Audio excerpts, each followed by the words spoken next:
Anyway, yeah. I bring all that up because Napoleon's former general, the King of Naples, sided with Napoleon during the crisis, which gave Metternich a good excuse to remove him from power and have him executed. Damn!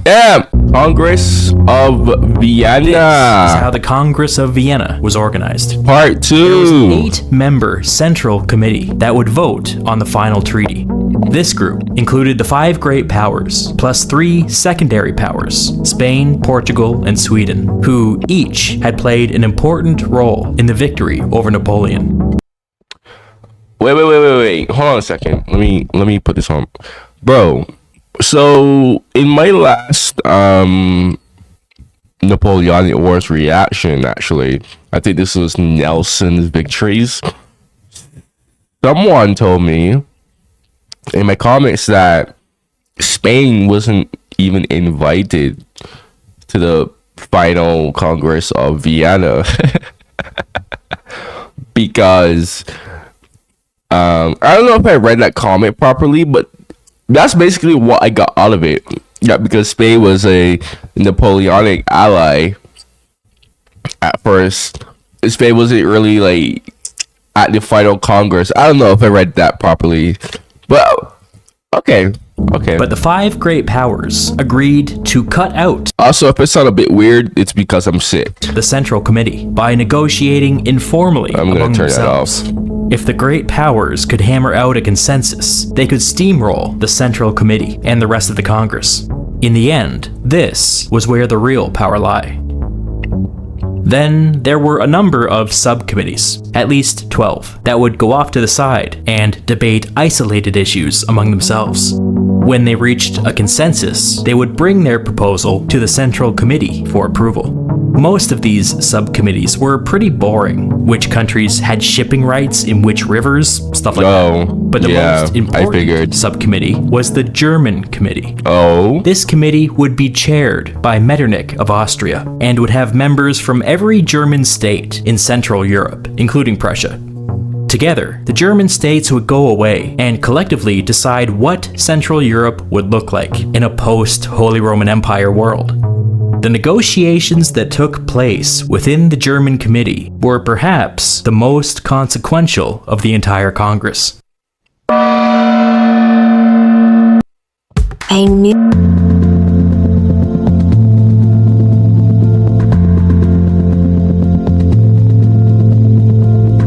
The first roadblock was that the diplomats couldn't agree upon which map to use as a baseline for negotiations. As I've said before, none of these maps accurately reflected what was going on the ground at the time. There were armies from every great power scattered all over Europe. The default map that Britain, Austria, and Russia wanted to use was the 1792 map with some minor modifications. Very interesting, because Poland, well, we all see what Poland looks like, but Poland didn't really exist anymore. So wouldn't that technically mean that Poland would be like technically recognized as a country if they're using a 1792 map? Well, no, that's not a lie to say that Poland ceased to exist. At least the Poland, Prussia, Austria did annex their part of Poland, but Russia kept Poland alive, but it was in a personal union with Russia. So technically Poland was alive on paper. Okay, so technically the Tsar would be, okay, yeah, if they're in a personal union. Yeah, I actually explained how it's like how my country, Barbados, we still held Queen Elizabeth II even after we became independent. And we were independent, but we were still in a personal union with the UK and the other Commonwealth realms like Australia, New Zealand, etc., etc., that also shared the same ruler, and they were all independent. Like they, like the only time you would really see like them really doing something together is if one of those realms, right? One of those Commonwealth realms that were in a personal union got attacked by someone. Legitimately speaking, the monarch, whoever is the monarch, has the power to call their other realms to support that one realm that was attacked. But aside from that, it's literally everyone's independent and they all do their own thing. I don't ever hear about Australian politics. Never heard of Australian politics. Or I've heard a little bit about UK politics, but I never really heard of any other politics from any other Commonwealth realm, because we share the same ruler. So technically, that's technically Poland. Although I know that personal unions are different. Okay, I know that personal unions are different. So I do know that Russia, the Tsar, I should say, had much more control over Poland, to the point where it's basically just another part of Russia. In other words, they wanted the default map to be France as it existed before any of its revolutionary wars of conquest. France and Prussia favored using 1806 as a starting point. This was when Prussia was at its beefiest, so obviously the land-hungry Prussians would push for this date. Talleyrand backing Prussia's 1806 proposal was a shrewd move, because not only would it result in an extra beefy France, but more importantly, it allowed Talleyrand to open the Congress by throwing a wedge into the anti-French alliance. There was always the danger of the four great powers ganging up on a defeated France and taking from them whatever they wanted. Hardenberg of Prussia even spoke of partitioning France. But with Talleyrand at the table, that wasn't happening. By pulling Prussia away from the other great powers, Talleyrand was signaling to everybody that France was capable of making trouble, and if the other great powers wanted to reach a consensus, they would actually have to negotiate with France. Smart man. Hey, remember, France is still the juggernaut of Europe, okay? Like, the only country that could literally match France at this point is literally Russia. And frankly speaking, Napoleon whooped Russia. But that's Napoleon.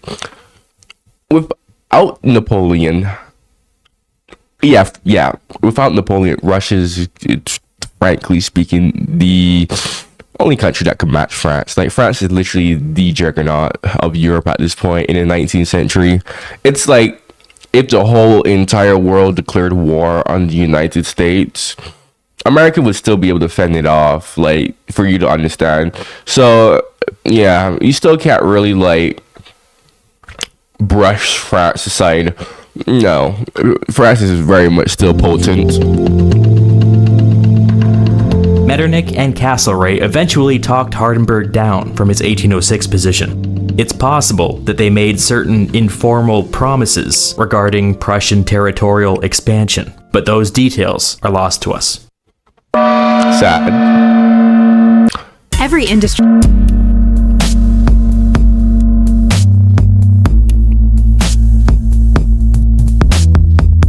So it was decided that they would start with the old 1792 borders. But these brought with them a huge problem. Poland. That's what I was saying. Poland had existed in 1792, and if it were to be restored, it would come at the expense of Russia and Prussia. Prussia was land hungry and would not willingly let go of any of its Polish provinces without being compensated somewhere else. Russia didn't want Poland to exist at all, since it would serve as nothing more than a buffer between it and Central Europe. Metternich loved the... Okay, a lot of people that don't know Russian history don't seem to understand why Russia just was really insecure about Poland. And the answer to that is very simple. When Poland was at its peak, okay, Poland was like big threat to Russia. Big threat. In fact, There was even at one point, I think this is like during the times of troubles in Russian history, where Poland could have literally annexed all of Russia, and they even occupied Moscow. And ever since then, yeah, Russia has just always been like super insecure of Poland. The same way like how France is insecure of Germany, right? When Germany unified, France was just like terrified because it was a threat to her sovereignty, right? Same scenario, but it's just that Poland was just a threat when Poland was at its peak to Russian sovereignty.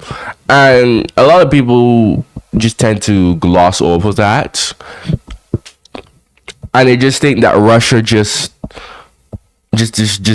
wants to gobble up Poland. Like, no, I actually understand why Russia would not want Poland to just exist at all when you actually look at how Poland was when it was at its peak. Okay, so The idea of restoring Poland. Not only would it in fact, so much so that when Napoleon restored the Duchy of Warsaw, Tsar Alexander III really and truly did not like that, right? A lot of people tend to forget that the Duchy of Warsaw, Napoleon restoring that, really kind of strained Tsar Alexander and Napoleon's relationship, and it was going further and further and further away until Napoleon, out of ambition and ego, decided to invade Russia. And we all know how that ends. keep Russia out of Central Europe, but it would push Russia back from the Austrian border. Metternich was even willing to give up Austria's Polish-speaking provinces to make this happen. Castlereagh and Metternich pulled Hardenberg aside and came to a preliminary agreement over Poland. Prussia would give up its Polish-speaking provinces, but Castlereagh and Metternich promised to compensate for this with German-speaking provinces in Central Europe. The three of them came to a handshake agreement that Prussia would receive Saxony, along with several German cities to the west. Under this framework, Prussia's population would increase by 6%, and Poland would remain independent. All three were happy with this. When Tsar Alexander of Russia caught wind of this secret agreement, he threw a pretty public tantrum.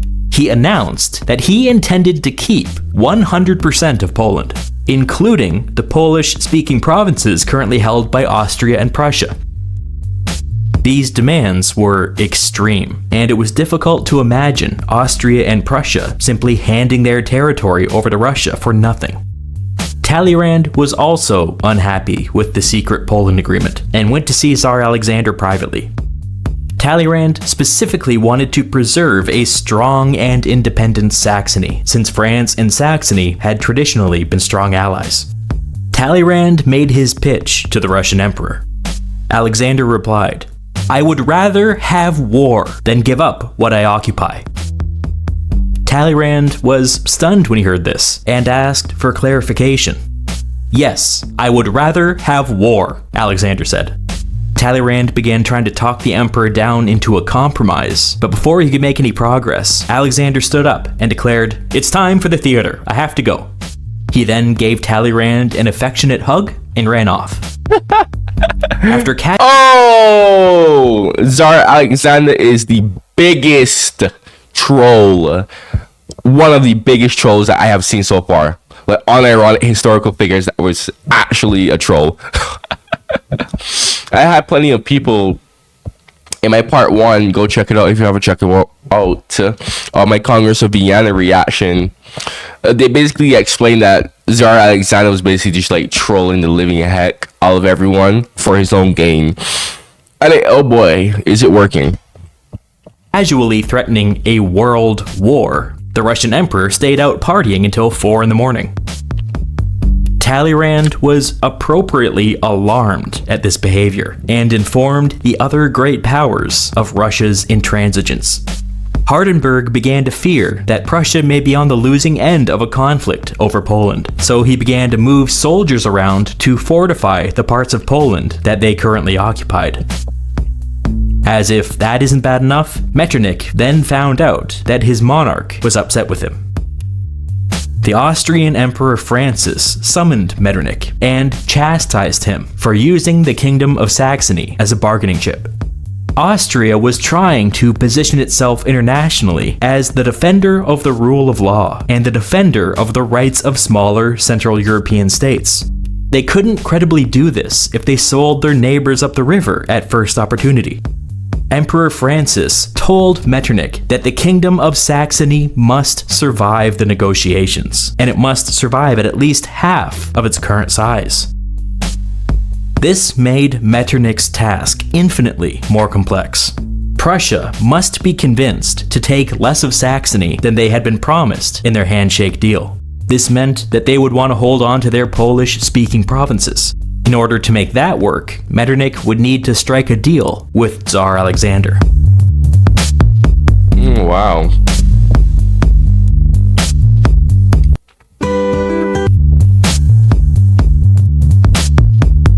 Metternich went to meet with Alexander, and things got heated.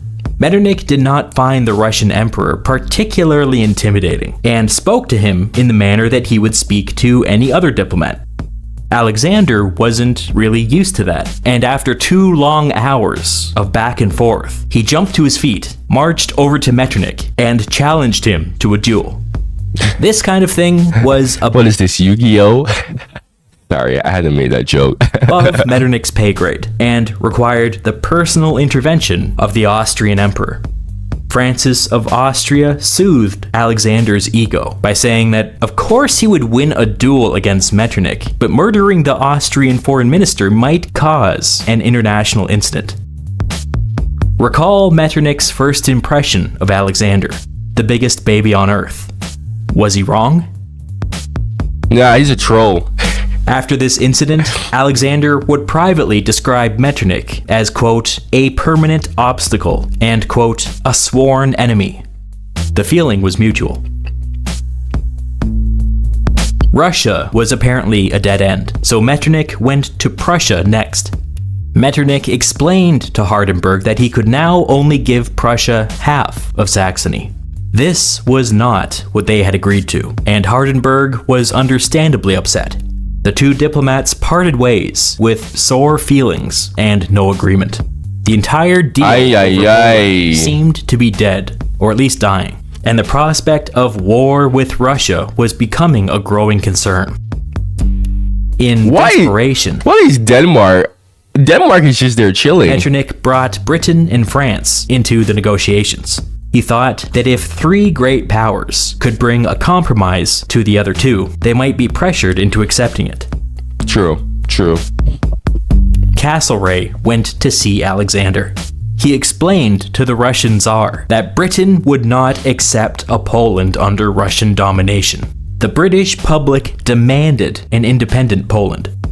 Alexander finally let his guard down, or at least pretended to, and confessed to Castlereagh that the war with Napoleon had left him in a precarious situation back in Russia.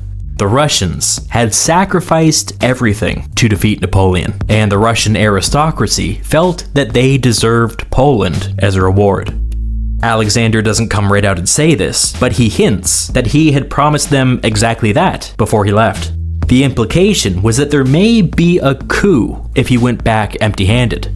Castlereagh explained to Alexander that if he took Poland without the consent of the other great powers, it would not end well for him. Prussia and... Oh my gosh, dude. Why is Poland, like, just the cause of heated debate? This is like how, like, after World War I, when Poland was created, it eventually led to World War II because of the whole Danzig issue. Oh my gosh, Poland, what is with you, and just causing problems for everyone? Austria would become permanent enemies of Russia and natural allies to the occupied Polish population. One way or another, Poland would be free.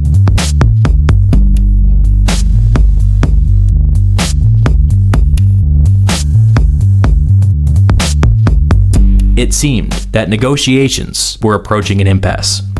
And then, disaster struck. News got out that the Prussian king had publicly signed off on the Russian annexation of Poland. Tsar What? Alexander had been personally negotiating with him in secret. What? Hardenberg was inconsolable. His own king had just stabbed him in the back. It was humiliating. What made matters worse was that the Prussian king was too stupid to realize he wasn't helping. This turn of events lit a fire under the members of the Congress. Castlereagh grabbed Hardenberg and said that if Hardenberg could get the Prussian king to walk back those Poland comments, then Britain would be prepared to back Prussia's demand to annex 100% of Saxony. Hardenberg agreed and marched off to wrestle back control of his monarch. Metternich stayed strategically silent during this exchange. He had secretly written to Castlereagh and promised Austrian support in this scheme, even though it was in direct violation of his emperor's instructions to preserve at least half of Saxony. But that was a problem for another day. Everyone is doing stuff behind their backs. Just Oh, like wow. that, because of Russian overreach, Britain, France, Prussia, and Austria were all on the same page when it came to Poland. It was 4 against 1.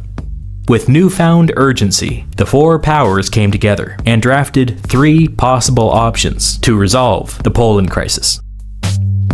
Option number 1 called for an enlarged Poland, which would include the Polish-speaking provinces from Russia, Austria, and Prussia. Option number 2 called for a reduced Poland, where Russia, Austria, and Prussia each held on to their Polish-speaking provinces. Option number 3 called for a full partition, where Russia, Austria, and Prussia would come in and divide Poland 3 ways. Under this plan, the people of Poland would have certain political protections across all 3 countries. You might notice that there was no option in which Russia got to keep all of Poland. That was on purpose. Talleyrand was selected to go and present these options to the Russian Tsar. He explained to Alexander that France's official position was that there should be an independent Poland. He said that if Russia acted on its own and annexed Poland, Prussia and Austria would have no choice but to seriously consider a potential war with Russia. In such a scenario, both would seek to strengthen themselves through territorial expansion. If 3 of the great powers were going around Europe gobbling up territory, France and Britain would have no choice but to intervene. Talleyrand. The irony. When I did my reaction to Napoleon at his endgame, everyone in my comments were like, "Oh, everyone is sick of war. Everyone is sick of war." That's why everyone was just happy that it was over with. But yet, these people are threatening war. The irony. This is why when I say the stuff that I do in my videos, even if I get some backlash from it, I don't really care, because I know what I'm talking about. Guys, 99% of the times, I know what I'm talking about, okay? Like, I will confidently say that. Even plenty of y'all have commented that I have really good takes, okay? Like, this is why I said what I had said in my Napoleonic Wars 1814 endgame. I'm not going to repeat what I said there, but if you don't know what I said, just check it out for yourself if you haven't already. But again, the hypocrisy. I mean, Napoleon comes back, right? The people welcome him back. Not everyone, obviously. There's always going to be exceptions. That's literally life. But he was defeated. It is what it is. The point is they welcome him back. A lot of people did. Majority arguably did. When everyone's supposed to be sick of war. Okay, he was defeated. Okay, thank God, no more war. Okay, cool, great. Now in the Congress of Vienna, we have a France who's supposed to be exhausted. Because I'm sitting here watching this, I'm like, wait a minute. Isn't France supposed to be exhausting? Don't get me wrong. I know that I said France is still a juggernaut. But I was just here thinking to myself, France is supposed to be exhausted. But yet Talleyrand is over here saying, oh, yes, Talleyrand. I know Talleyrand is a snake. I know he's a snake. Don't get me wrong. I know he's a snake. But I'm just saying, because he was like one of the main people who was secretly writing to the coalition that, oh yes, the French are so sick of the war, blah blah blah blah. Yet we have Talleyrand over here who is saying, oh yes, I'll back you up in case of a war. Again, hypocrisy. That's all my point is. Hypocrisy. Okay? Hypocrisy. There's a lot of contradictions here and hypocrisy, plain and straight. And was very clear with Alexander. If he took Poland by force, the great powers would go to war. Yeah, exactly my point. Alexander was I thought everyone was supposed to be sick of war. growing frustrated with this constant diplomatic meddling, and finally snapped. I have 200,000 men in the Duchy of Warsaw, aka Poland, and I would like to see anyone try to drive me out of it. I have given Prussia Saxony, and Austria consents to it. Alexander had spies everywhere, and apparently he knew that Saxony was secretly being used as a bargaining chip. Talleyrand feigned innocence and asked an innocent question. How could Prussia annex Saxony when they had no claim to the Saxon throne? Alexander responded, if the King of Saxony will not abdicate, he will be packed off to Russia. He will die there. This was an Damn! Those are some wild comments, Alexander. open threat of violence against another monarch, and it was not the answer that Talleyrand was expecting. After a pause, he responded with caution. The Congress was not assembled to witness a violent assault of this kind. At this, Alexander truly lost his temper. Do you really think I give much weight to all your parchments and treaties? The King of Prussia will be the King of Prussia and Saxony, just as I will be the Emperor of Russia and the King of Poland. With that, he stormed out of the room, leaving Talleyrand alone with his thoughts.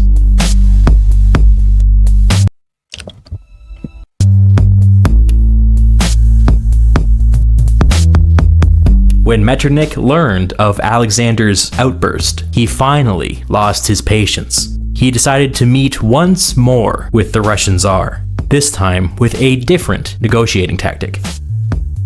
He told Alexander that Austria was considering unilaterally selecting a Polish king to rule over an independent Poland. This was an unspoken threat. Metternich was telling Alexander that all he had to do was snap his fingers, and Poland would rise up against Russian occupation. Alexander responded by issuing an unspoken threat of his own. He invited Metternich to come to Poland and inspect the Russian soldiers stationed there, all 200,000 of them. Metternich then dropped the subtlety. He flatly told Alexander that if he took Poland, the entire Congress of Vienna would be against him. After this, tempers flared, voices were raised, and things got personal. From this moment on, Metternich would refuse to be in the same room with the Russian Tsar unless others were present, which frankly is exactly the kind of grudge that I respect. And then a very troubling thing happened. Without notice, the Russian soldiers in Saxony began to pull back and leave. Shortly after this, the Prussian soldiers occupying parts of Poland did the same. All of a sudden, there was a lot of military movement, and nobody knew why. Within a matter of weeks, a lot more Prussian soldiers entered Saxony, and a lot more Russian soldiers entered Poland. It became clear that there was some kind of handoff happening, a secret agreement between Russia and Prussia. Both were openly fortifying their positions and preparing for war. Bad, bad, bad. Castlereagh wrote a summary of these events to Prime Minister Liverpool back in Britain.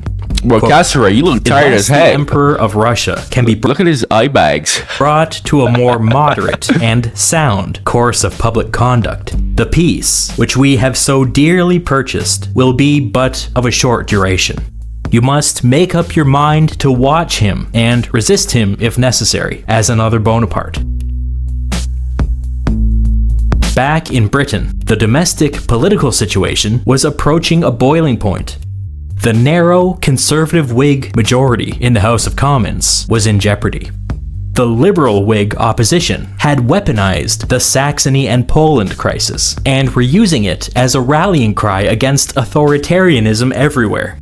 The liberals had the public on their side, and now they were calling for an independent Saxony and an independent Poland with no concessions to the other powers whatsoever. Liverpool was in a precarious situation, and it's one thing to call, I mean, dude, these people are in the government of Britain calling for all this, but like they're not on the ground to see the situation. I don't know, these people are just kind of spewing a bunch of nonsense, frankly speaking. could not appear to be throwing the people of Poland to the Russian wolves, or bears or whatever. I mean, why do they care? This is weird. This is the thing with the British Empire. It's like, you can somewhat argue, although I don't really think that they're doing this for a force of good, but you can somewhat argue that the British Empire was low-key a force for good. Or should I say a force of good? But it really depends, because if there's money involved, we all know the British Empire was very cruel. That is true. But when there isn't any money involved, it can be. The British Empire was somewhat a good force for good, I guess. I don't know. Although I do believe that they want Saxony and Poland because of geopolitical reasons, or maybe they just want it for good. I don't know. Maybe someone can explain that to me in the comments. The liberals wanted to paint Liverpool as sympathetic to the Russian tyrant, and so Liverpool needed to prove them wrong. He wrote to Castlereagh, instructing him to back away from any deal that would partition Saxony or Poland. The official British position would now call for full independence for both countries. You would think that such an abrupt shift in priorities would blow up the negotiations, but it really didn't. After being stabbed in the back by Russia and Prussia, Metternich felt no obligation to bend over backwards for them anymore.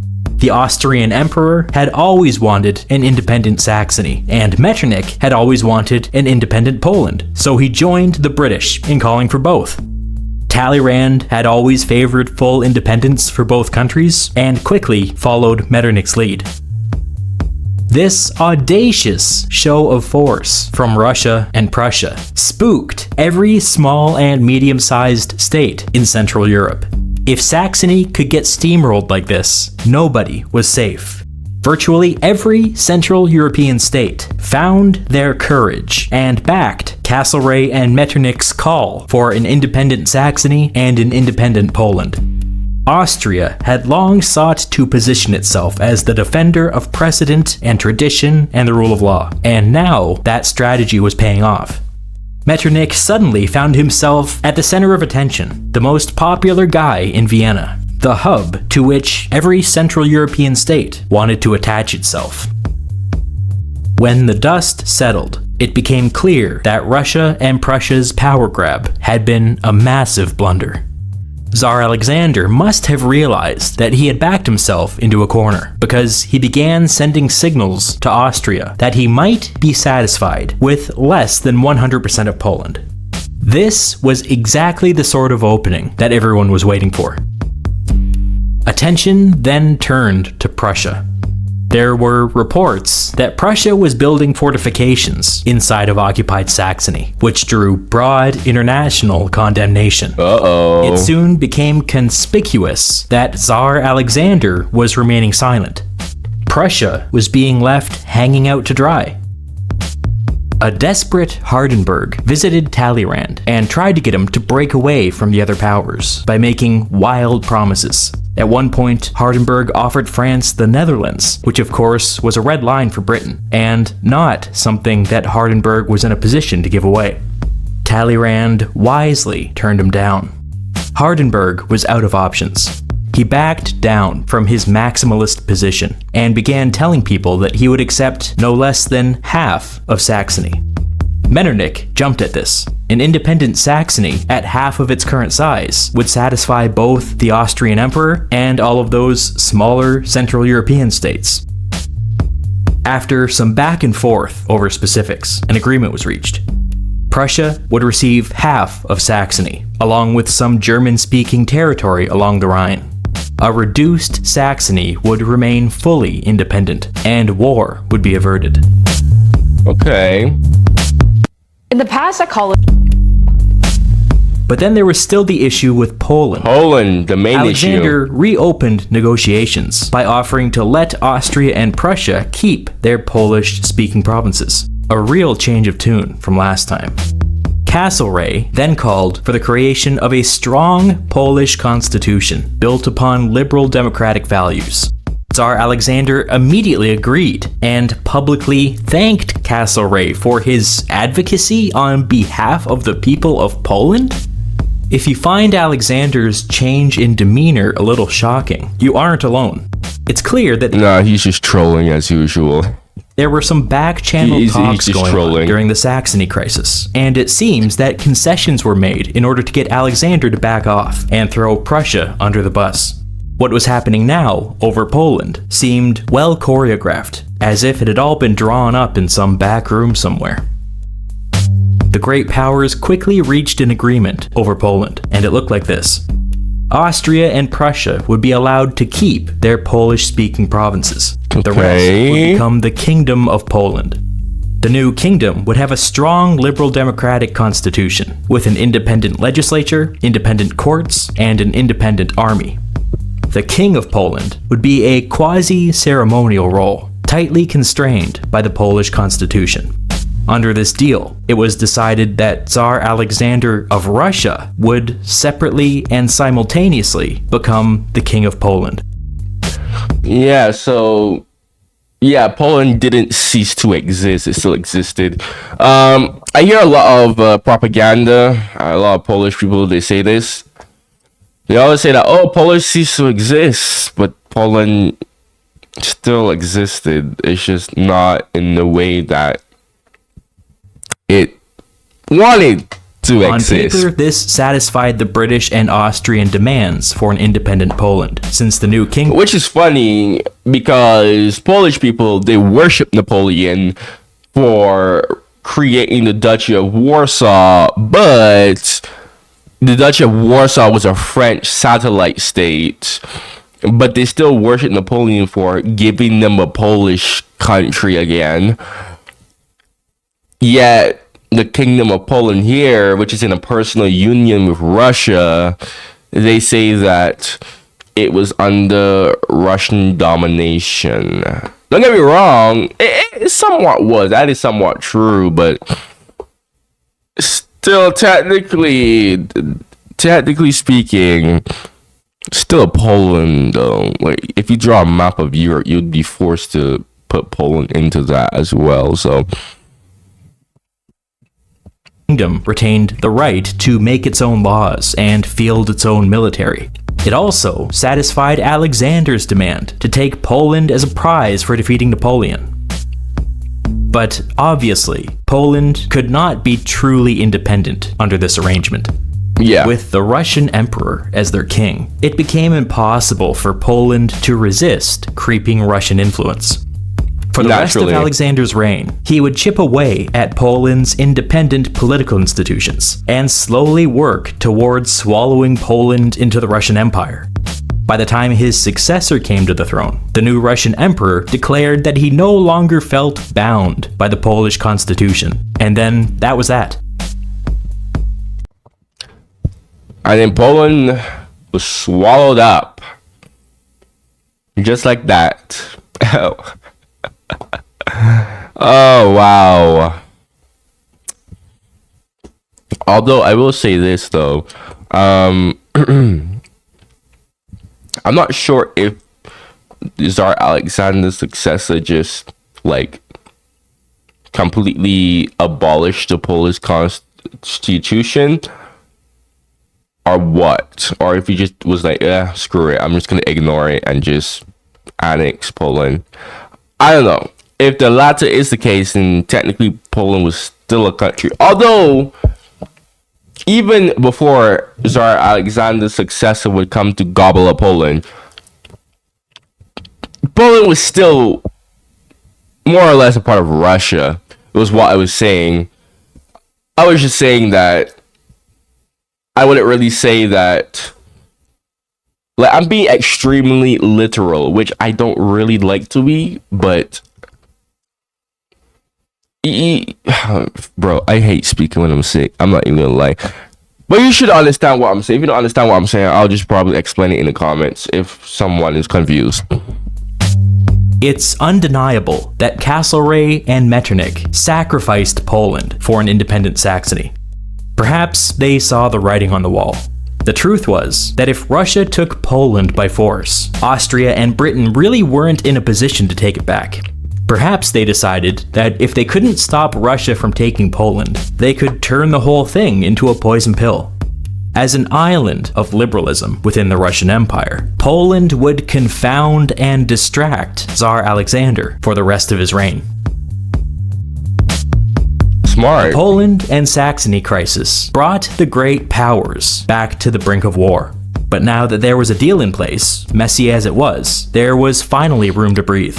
One of the conditions attached to the Poland deal was that Tsar Alexander, having received his great prize, was to get out of the way and let everybody else negotiate what they came to negotiate.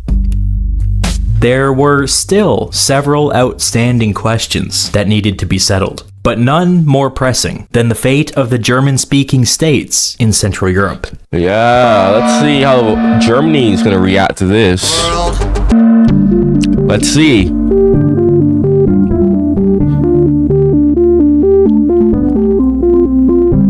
Metternich was the chair of the German committee, and now that the crisis over Poland was resolved, he was finally able to get some real work done. Recall that the Congress of Vienna had agreed to use the 1792 borders as a starting point for negotiations. Well, in 1792, the Holy Roman Empire existed. Metternich had no interest in turning back the clock. The Holy Roman Empire had proved itself to be a totally inept institution when faced with a real threat. The German committee had I don't even want to talk about the Holy Roman Empire. I will never understand how that system worked. the task of figuring out what Central Europe would look like in a post-Holy Roman Empire world. As far as Metternich could see, there were 4 possible paths forward. Option number 1, complete independence for everybody. Option number 2, a German empire united under one government. Option number 3, a loose confederation of German states. Option number 4, Austria and Prussia expand and conquer their smaller neighbors. All 4 of these options presented problems. If they decided to go with option number 2, a united German empire, Metternich would obviously insist upon a Habsburg emperor. But given recent experience over Saxony, Metternich did not believe that the Prussians would submit to the Austrians like that. Yeah, In addition to definitely that, not. Metternich was getting signals from Castlereagh that the British would not sign off on the creation of a German empire. So option number 2 seemed a dead end. Option number 4, Austria and Prussia conquering their neighbors, didn't seem great either. Such aggressive behavior would frighten all the other great powers, and if any of them tried to protect one of the smaller German states, they would all be at war again. That left option number 1 or option number 3, either complete independence or a loose confederation. Of the two, Metternich's preference was for a loose confederation. He thought that complete independence would leave Central Europe weak and unable to defend itself. It would only be a matter of time until some outside power went to war with one of Austria's weaker neighbors, and then Austria would intervene, and then we're back in a great power conflict situation. A loose confederation, on the other hand, might be enough to deter meddling from outside powers. If there was to be a German Confederation, Metternich would first need to mend the relationship with Hardenberg. The Prussian duplicity over Saxony had left a sour taste in everyone's mouth, but if the two great powers were to live under the same umbrella, they would have to be friends. Metternich began making his pitch to some of the smaller German states. He found very little resistance. Many felt burned over the Saxony debacle and sought a closer strategic relationship with Austria for their own protection.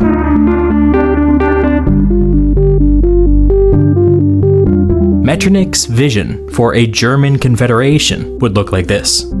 All states within the Confederation would maintain their independence, except when it came to matters of military defense.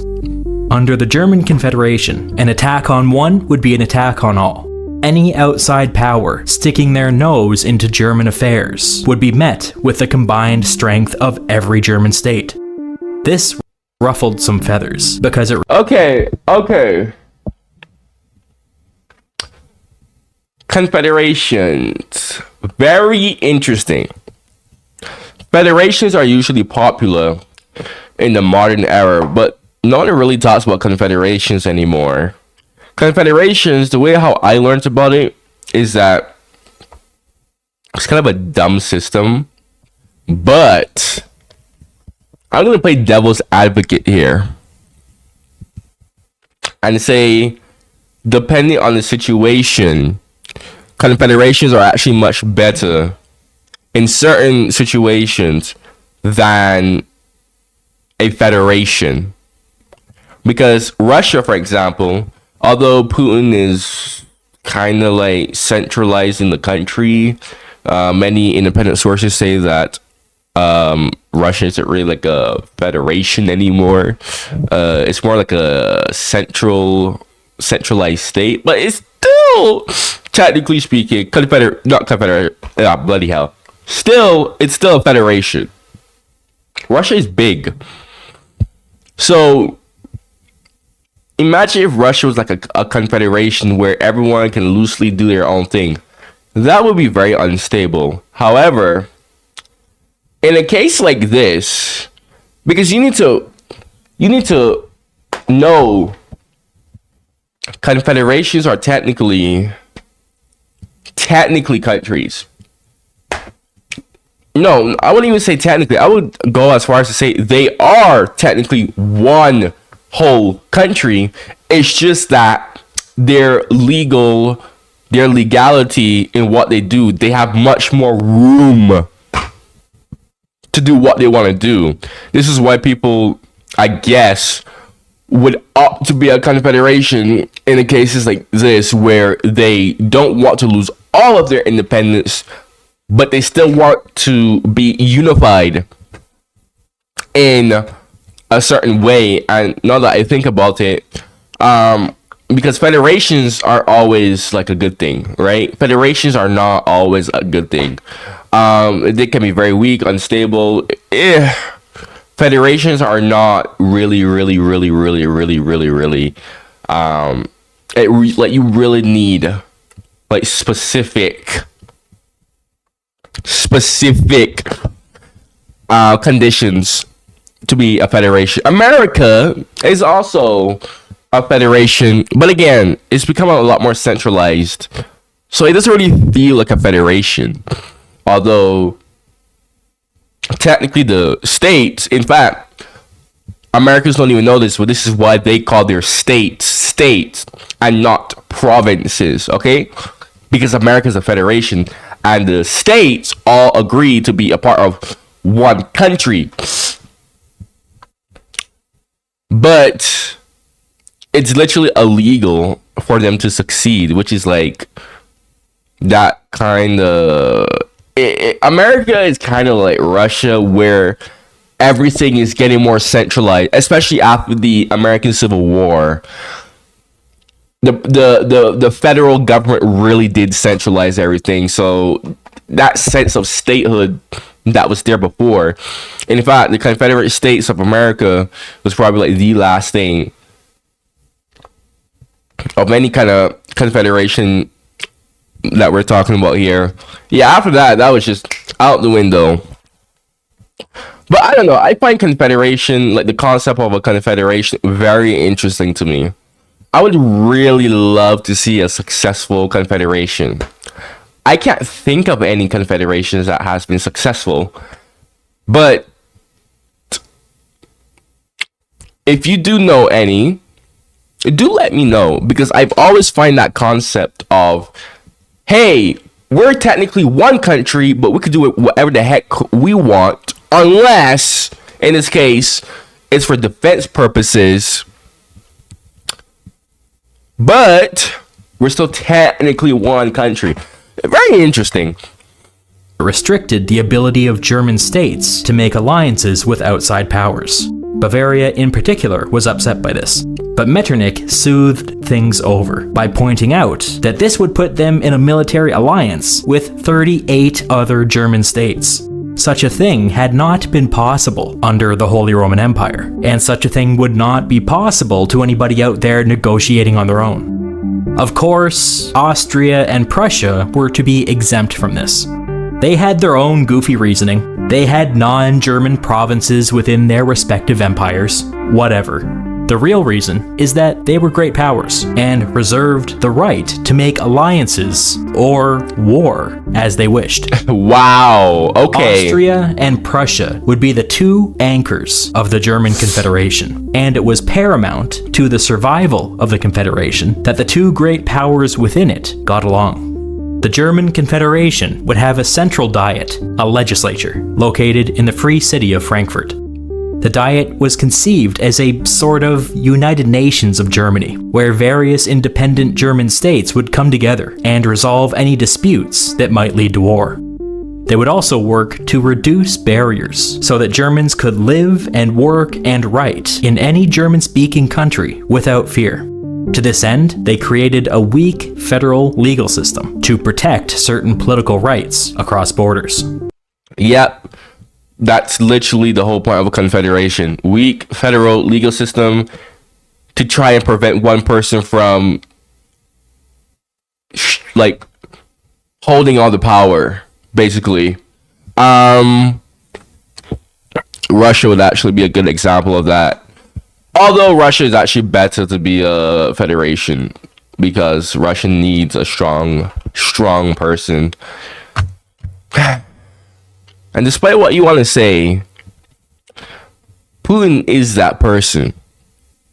Now, I did receive a comment where someone said that Putin specifically, is not putting Russia on the right path. And I disagree. I actually disagree. Sure, if you want to go and read what Western propaganda would say, because a lot of people tend to forget that Western propaganda is just as bad as Russian propaganda. Like, propaganda is propaganda, regardless. Now, it is your duty to take propaganda with a grain of salt, and your duty and responsibility to decipher. Let me not say big words. It's your duty to like realize and figure out, okay, what is truth and what is not truth.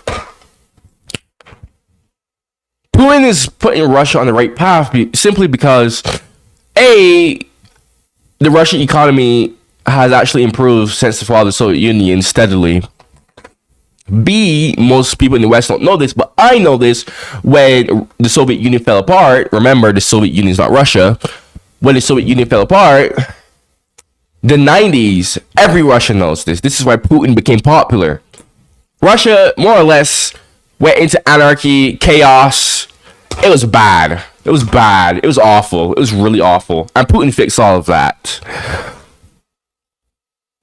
Now, I do remember that comment saying, oh, Putin is engaging in foreign wars. Bro, America does the same thing. How do you think America is so rich?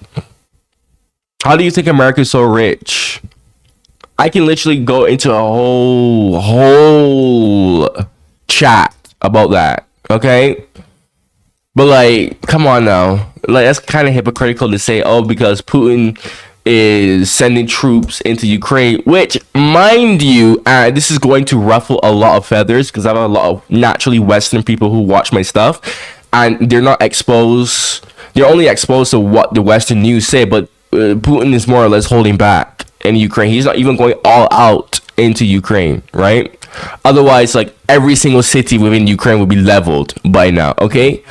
I know that sounds crazy that he's holding back, but he is holding back in Ukraine, okay? If he wanted to level the whole country, he could have done that by now, frankly speaking. Not only that, but the regions that he does occupy that are a part of Russia now, he's rebuilding it. In fact, so much so, I actually saw this a while ago, that Russians were angry that the Ukrainians were getting better treatment in the newly annexed regions of Russia than actual Russian people inside of Russia that has their own problems, obviously. So, yeah, no. This is why I said, like, you can say what you want, but if Putin was truly bad, the Russian people would have got rid of him. The military would have got rid of him. But he's not. He's steadily... And you need to remember, the reason why Russia can't really... And Russia is still trading with the West, hilariously enough. Even when they're supposed to be sanctioning the country, they're still... The Western countries are bypassing those sanctions to still buy Russian oil and gas, hilariously enough. You could go find your own research onto that. So the West still needs Russia, hilariously enough. So, no, but the West is still trying to keep the Russians down. They're trying to hold back the Russians as much as possible. They don't want a big, strong Russia. But even in that situation, you need to remember Russia is still tundra. But most of Russia is not habitable, right? Okay, so still, you look at the statistics, the Russian economy has been growing steadily, surely, okay? And that's all because of Putin, okay? So, sure, there's a lot that still needs to be done, but still, over time, that will eventually be dealt with. Well, if Putin doesn't die, per se. But I was just responding to that comment. I said that I was going to respond to that comment. But, yeah, that's why I said that Russia needs a strong person like Putin, frankly speaking. And if you're going to say, oh, Putin's a bad person, dude, America isn't any better. America's not any better, dude. All the wars that America has engaged in recently, in fact, it's actually worse than the current conflict within Ukraine. America did not hold back. Okay, America did not hold back. They didn't hold back in Iraq. They didn't hold back in Libya. Okay, they didn't hold back in Vietnam. But they got whooped in Vietnam, hilariously enough. So no. Like, you can't go and say, oh, Russia's this, that, and then just excuse everything that the West, specifically what America does. No, you can't just do that. And I know this is gonna ruffle a lot of feathers, but frankly speaking, again, this is why I have this channel, to speak my opinions. Again, this is all my opinions, although I think it's facts. No, it is facts. It's not even opinion. It's literally just facts. So if you want to get angry, whatever. It is what it is. Hardenberg of Prussia was surprisingly supportive of this proposal. The German Diet treated Austria and Prussia as equal partners, which was reassuring to an insecure and young power such as Prussia. Italy.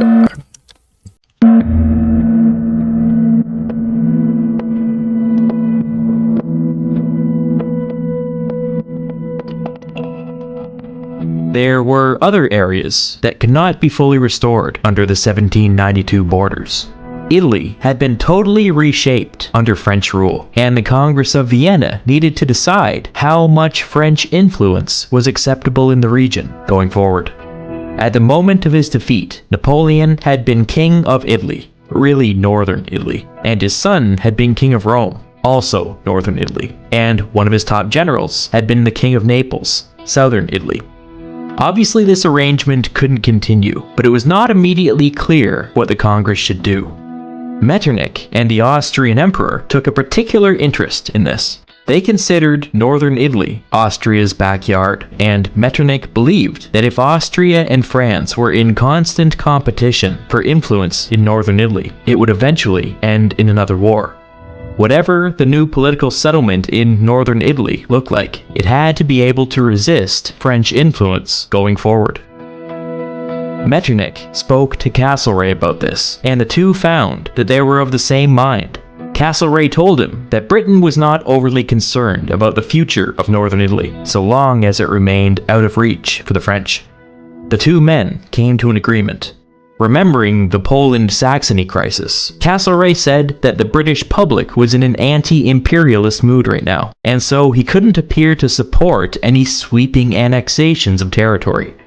However, Britain had no problem with Austrian hegemony in the region. If Metternich could draw up a plan that only made minor territorial adjustments, wink wink, he could count on Castlereagh's support. Once it became clear to all parties that the future of Italy was being discussed, there were calls to replicate the success of the German committee by forming an Italian committee. Metternich and Castlereagh shut this talk down immediately. Per their agreement, the future of Italy would be decided by Metternich alone.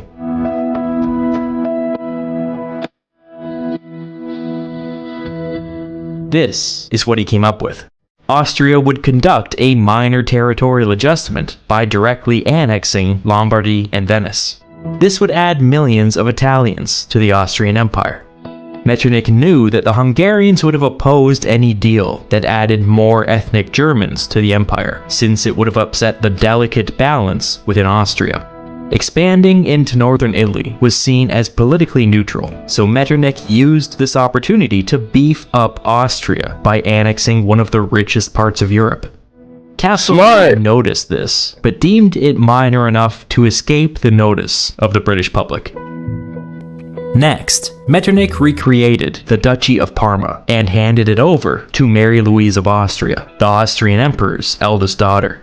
The fact that she remained the wife of Napoleon was a bit inconvenient, so Metternich carved out a rule so that the duchy would go to some nephew of the Spanish king upon her death.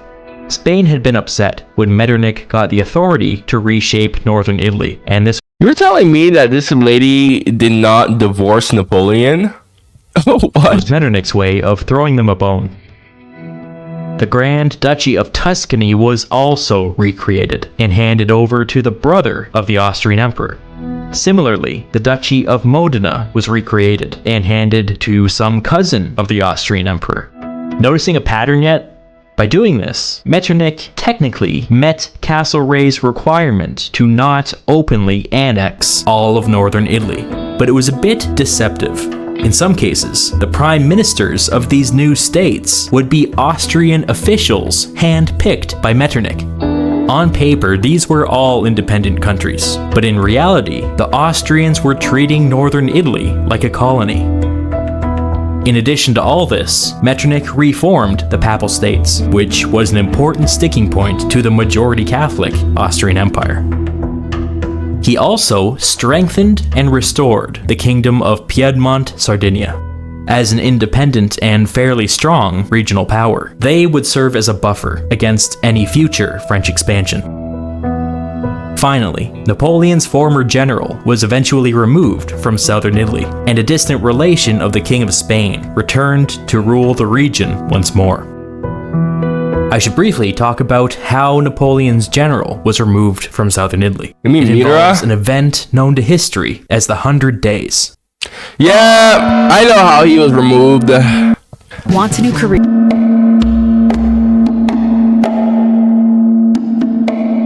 Here's a brief summary of what happened. When the Congress of Vienna was like 6 months into negotiations, Napoleon secretly slipped away from his confinement on the island of Elba and landed in southern France. He marched north with maybe 1,000 supporters, but as he advanced, thousands more flocked to his banner. 3 weeks after landing in France, he captured Paris without firing a shot. The Allies had long feared something like this, and in fact, during the last 6 months of negotiations, the great powers had kept their armies mobilized for this very reason. Within hours of Napoleon's disappearance from Elba, hundreds of thousands of soldiers were marching on France.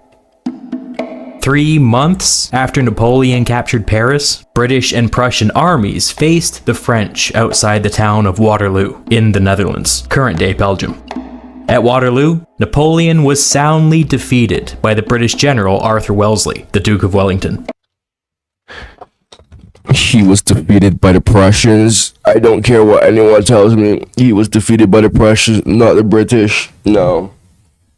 The Prussians saved Wellington's skin. That is one Napoleon thing fled, that I and will about a month not later, he surrendered to the change British, my mind who on. promptly sent him to the island of St. Helena in the South Atlantic, where, under the watchful eye of the British, he would spend the rest of his days. I've been strategically talking around the 100 days for this entire video, because while it's certainly militarily interesting, and Napoleonically interesting, it's not diplomatically interesting. Yeah. From the perspective of the Congress of Vienna, the 100 days were a brief pause in negotiations, after which everyone just picked back up where they left off. Also, and this may annoy some people, but it must be said, the 100 days were not a particularly close call. When Napoleon captured Paris, he had maybe 50,000 soldiers at his disposal. The Allies had 1 million. Naturally, Napoleon immediately began raising 100,000 additional soldiers, but so did the Allies, and by this point, the Allies were faster. If Napoleon had won at Waterloo, there would have been another Waterloo later that summer. If he had won 10 Waterloos, the Allies still would have had him outnumbered. The entire 100 days was an act of delusion, and there was never a serious threat of a French victory. Anyway, I bring all that up because Napoleon's former general, the King of Naples, sided with Napoleon during the crisis, which gave Metternich a good excuse to remove him from power and have him executed. Damn! Brutal! Damn!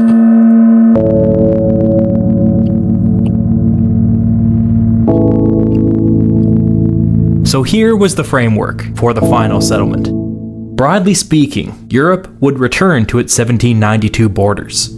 Russia would swallow up Poland under a strict constitutional arrangement, and Prussia would annex half of Saxony.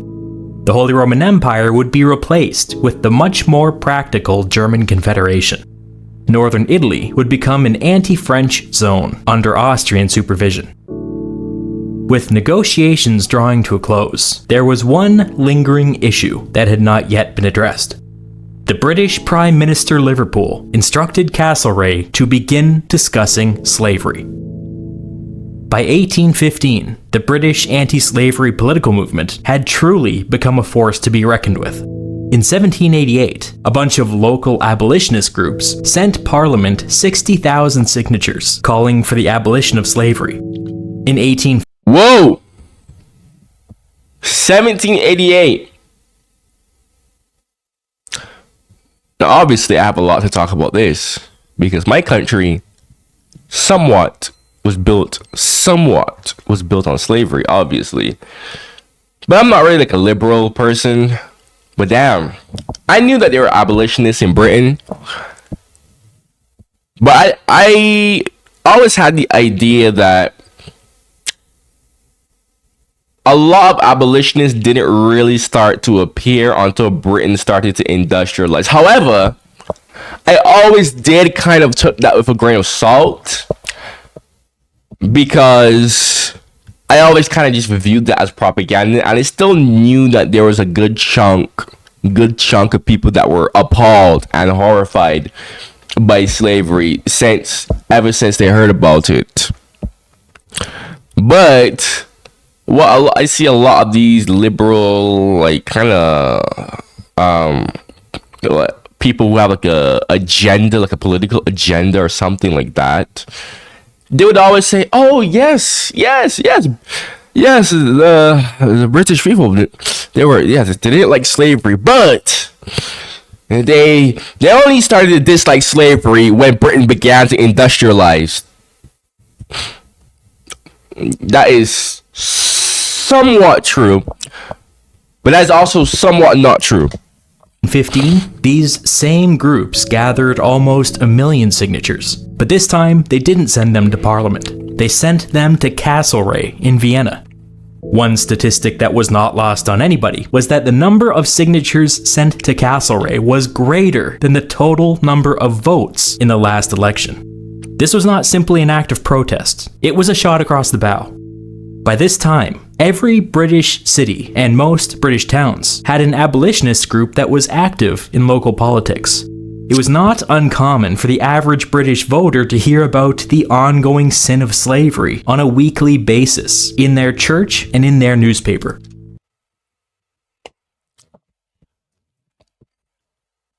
Honestly, I'm not showing it in my face, but it honestly does make me happy. It honestly does make me happy that, because I'm mixed race Creole. I'm like probably 30% white, maybe 40% white. My skin is tanned right now, but I mean, even my mother, she looked at me and she said, "Oh yeah, when you were born, and I looked at you, you were white." And she was like, "You weren't like this." She said, "My pigmentation came over time, as I simply just got older." And I have seen my old pictures. I was a lot more lighter than this. Even though I'm not like completely Afro descent, I'm still partially Afro descent, majority speaking. So I still have every right to comment on this.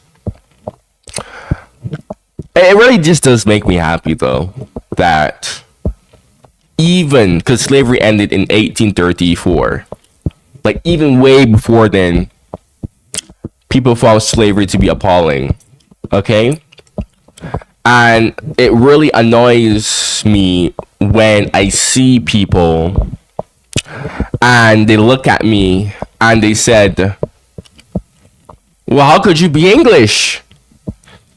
They're like, "Oh, but what about slavery?" They're like, "Oh, you're weird for being proud of your heritage because of slavery." And I always look at them, I'm always like, you think because of a few rich people that just wanted an excuse to have labor, you think because of them, I'm just simply going to stop being proud of my heritage? And I honestly do feel like more people in the Caribbean should learn this, because the way how they teach slavery in the Caribbean is a bit inaccurate. One, they don't really talk about how Africa was really involved in it. Like they'll admit it, but they don't really dive into it. Two, they don't really talk about how the British public was appalled by slavery. Like they'll say, "Oh yeah, they wanted it to be over," but only when Britain was industrializing. But they won't talk about before. No. So yeah, I'm glad to see this. I'm glad to see this. Okay, because it confirms what I already knew anyways. Okay, it really did. Okay, am I gonna get those like ignorant comments on my channel? Yeah, where people are gonna look at me and be like, "Oh, but slavery, bro," cherry picking one period of time, but completely forgetting the fact that Barbados was literally an uninhabited, desolate island with no one on it, that the British literally built from scratch. That's why it's the most English Caribbean country. I would even go as far as to say it's probably the most English country outside of Britain. I would go that far, frankly speaking. Okay? But yeah, this does really make me happy, because it does show me that, no, it confirms to me, I should better say, that the British public didn't just look at slavery and gloss it over. Okay? The issue became impossible to avoid. After one particularly incendiary pamphlet went viral, more than 300,000 women pledged to boycott sugar since it was exclusively produced with slave labor. People were hungry for action, and when the government showed no interest in doing anything, they grabbed at whatever consumer choices might make a difference. Political activism against slavery was so popular in some circles that it became fashionable, literally. This medallion, called the Wedgwood Medallion, was mass-produced in the late 18th and early 19th centuries. Men generally wore them around their necks, and women around their wrists or pinned into their hair. The inscription reads, "Am I not a man and a brother?" This image of a man kneeling in chains became the most widely distributed piece of art depicting a black man ever, and the unofficial logo of the anti-slavery movement. In 1807, didn't it teach us more in the Caribbean? You want to know why these Caribbean countries love to nitpick at slavery? I should say the government, because they know that if the people actually, like, objectively knew about how British people weren't really on board with that whole slavery bit, the governments would lose all their power, frankly speaking. The governments would lose all their power. Okay? Because realistically speaking, most Caribbean islands, they can't even really sustain themselves. They're too small of a country to sustain themselves. There are some rare exceptions, like maybe my country and the Bahamas, but that's very rare exceptions. But realistically speaking, they can't really do that. So much so that even Britain, although they don't really do this that much, probably because the British economy sucks, but Britain literally gives aid money to the Caribbean, the English Caribbean, obviously.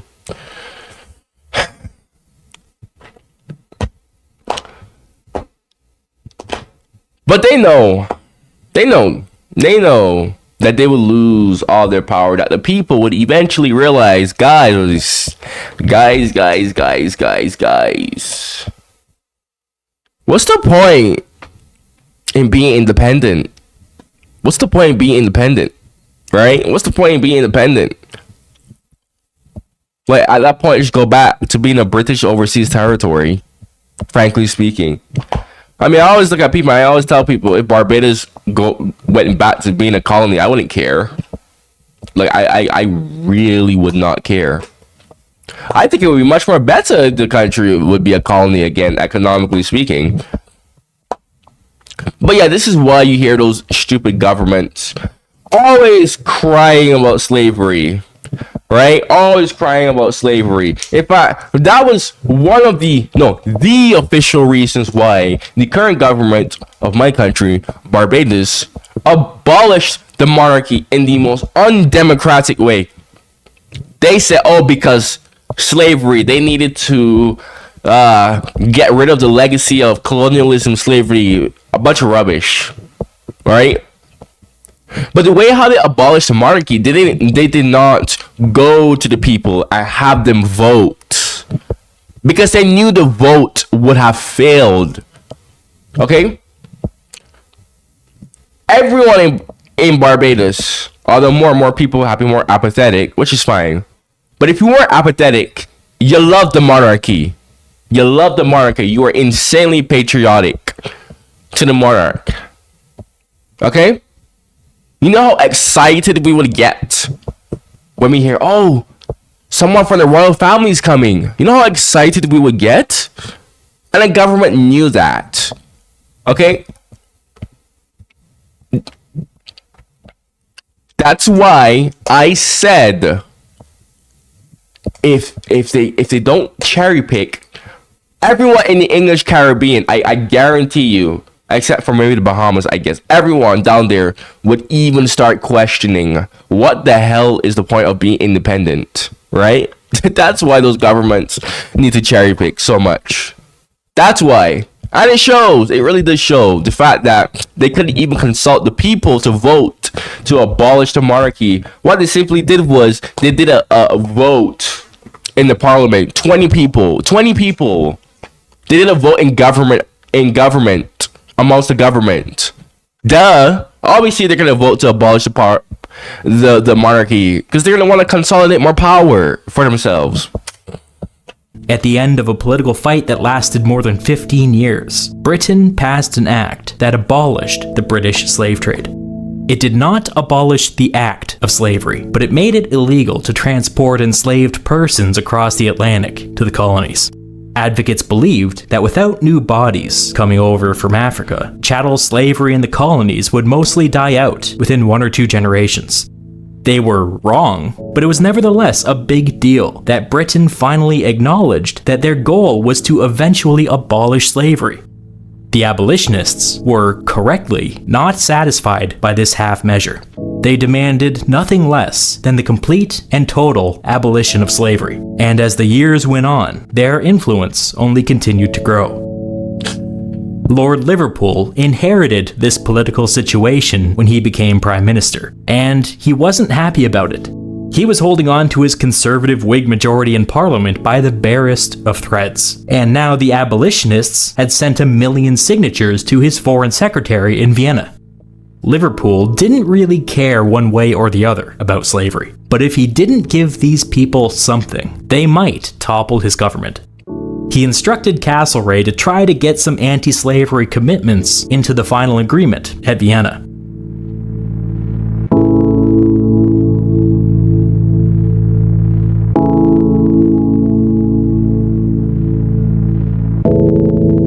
Castlereagh approached the 8-member Central Committee, that is, the 5 great powers plus Spain, Portugal, and Sweden, and asked them to include a provision in the final agreement that committed everybody to the eventual abolition of the slave trade.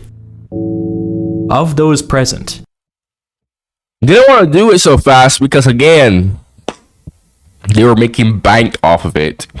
Even if slowly over time they were making less and less bank over it, still, they're still making bank over it. I had someone in my video, one of my comments, they were like, oh, but India was the one that was really making Britain, yeah, that's true, at its peak, yeah, but you need to remember, before India, there was the Caribbean, okay?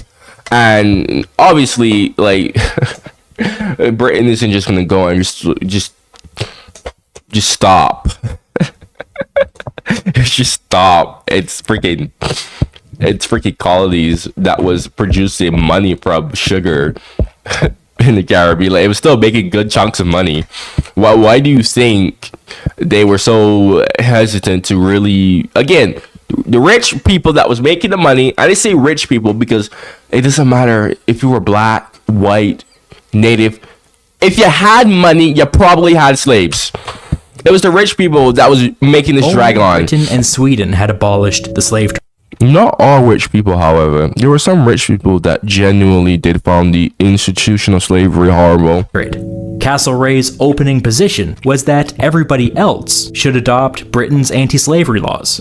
Another way of saying that is that Castlereagh was not committing Britain to any further anti-slavery reforms. This fact was not lost on Castlereagh's negotiating partners. Spain, Portugal, and France threw a fit. France is an interesting case because they had heroically abolished slavery at the beginning of their revolution, and then under Napoleon, they shamefully brought it back. Spain and Portugal were the 2 powers most heavily enmeshed with the slave trade. Spain, Portugal, and France argued that Britain only wanted to abolish the slave trade because they had a head start out in the colonies. They also argued that an agreement like this would give the British Navy an excuse to stop and inspect every ship in the Atlantic. In other words, this would all be to Britain's advantage. Castlereagh tried to respond by appealing to morality, but this only incensed them even further. One Spanish diplomat got in Castlereagh's face and told him, "The English have always been good at making business march alongside honor." Joke's on him, Castlereagh was Irish. Okay, that's funny. Okay, that's funny. But that's why I said what I said earlier in the video. It's like, do you like the British Empire was kind of a force for good, but when it comes to money, yeah.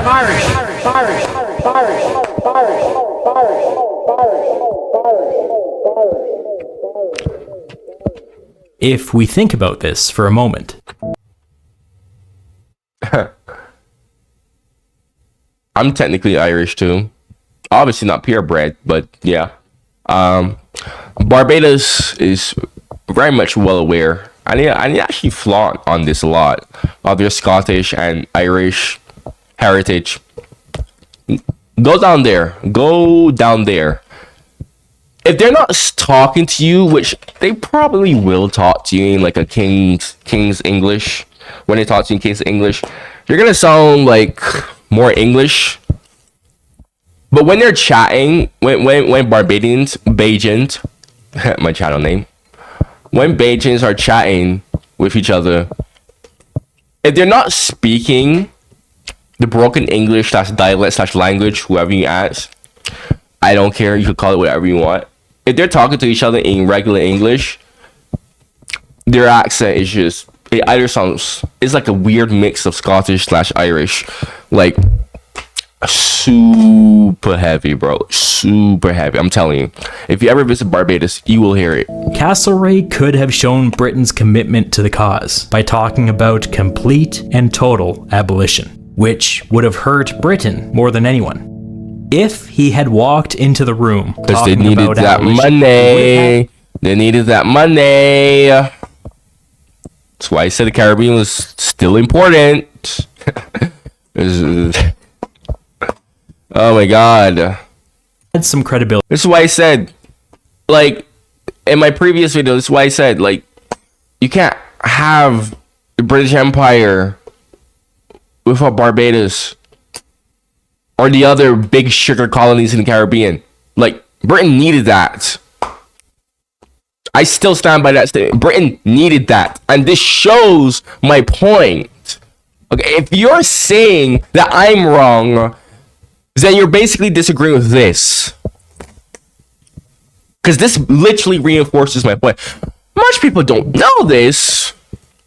So when they hear this, they're like, what? That's nonsense. But if you actually know history, you will know what I'm saying is not nonsense. Because he would have been saying, let's all do something difficult together. But Castlereagh didn't bring up total abolition because he was an imperialist and he wasn't that personally bothered by slavery. After some agonizing negotiations, they agreed to attach a document to the final treaty coming out of Vienna called a Declaration of Intent to Abolish the Slave Trade. At Spain and Portugal's insistence, this declaration would be non-binding, which sucks. Castlereagh was like, if it's non-binding, we're gonna need to show people some specific goals at least. France agreed to abolish the slave trade within 5 years. They would blow right past that deadline. Spain agreed to abolish the slave trade within 8 years, with some pretty large loopholes. They would blow right past that deadline. Portugal would only agree to abolish the slave trade north of the equator, and since they didn't really have any colonies north of the equator, this was pretty much a giant middle finger to the rest of the Congress. Castlereagh also got all of the participants to declare their intention to eradicate slavery once and for all, but they provided absolutely no specifics and no deadlines. A meaningless statement meant to simply soothe public opinion. Russia made the slave trade illegal. The Russian Empire, yeah, they made the slave trade illegal. I'm not sure why he's putting Russia unless I'm missing something here. Russia literally outlawed the slave trade.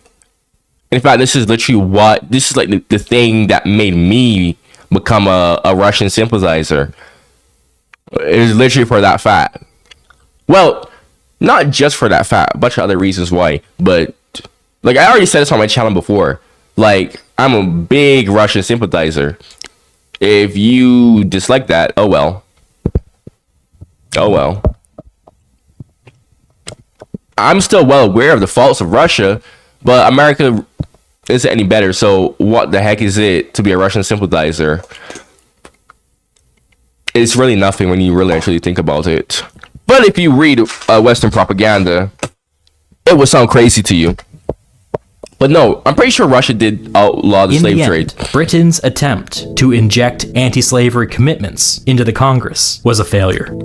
The reason it was a failure is that Castlereagh didn't even really try. He was half-hearted from the start, and his reluctance to come in there with any radical proposals was a signal to the other great powers that Britain wasn't really taking this seriously. It's a shame, because this was a moment when something big could have been accomplished. Britain had serious leverage and serious public support, and Castlereagh didn't use any of it. Didn't One want of the to. consequences of Castlereagh's lack of enthusiasm Didn't want to. in 1815 was that slavery continued in places like Cuba and Brazil until the late 1880s. That's a lot of lives and a lot of years, and it's a real stain on Castlereagh's record that he didn't really try to do anything about it. Yep. But from a purely political standpoint, the anti-slavery negotiations worked. Prime Minister Liverpool now had something to show the discontents back home. And for now, that was enough. As a university,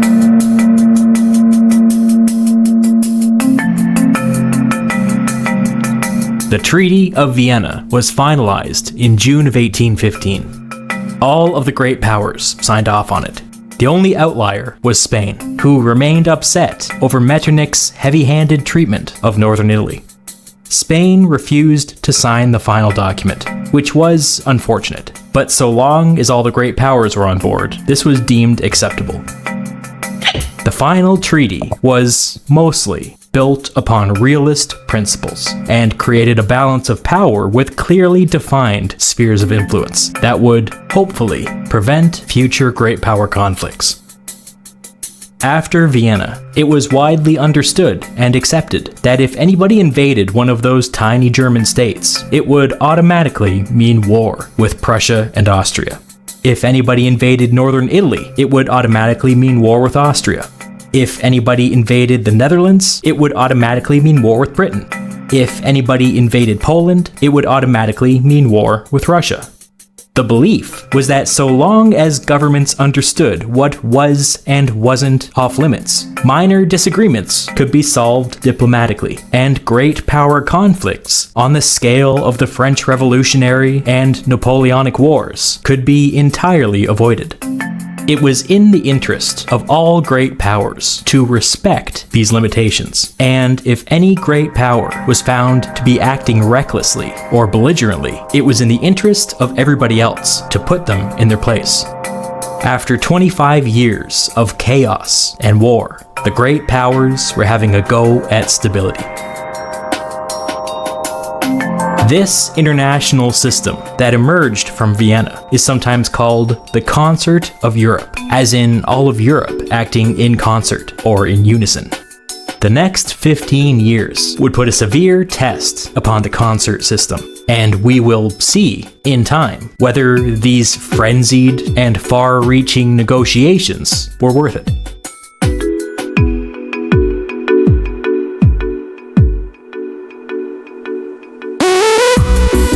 Well, that was a long video.